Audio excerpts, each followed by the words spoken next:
PE pros are back at it, snapping up hobbled sports franchises. But will LPs get anything other than pricey box seats and absentee executives? The New Jersey Devils franchise were robber barons of Lord Stanley's hardware throughout the 1990s, but it's all over now.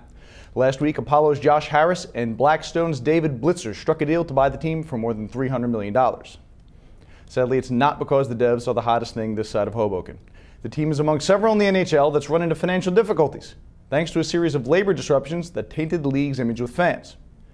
Another example are the Phoenix Coyotes, which the NHL had to take over to prevent from going under. The league fought to keep the team in Phoenix and ultimately succeeded, dealing it to investors who pledged to keep the money loser and Arizona franchise.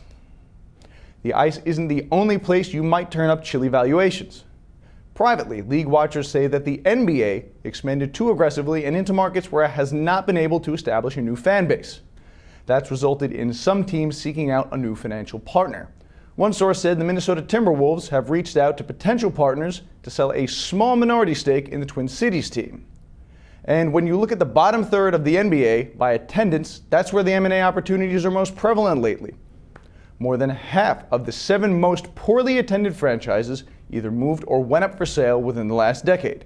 That includes Platinum Equity's Detroit Pistons and the Atlanta Hawks, which were almost sold to a private investor and his private equity firm in a deal that ultimately collapsed.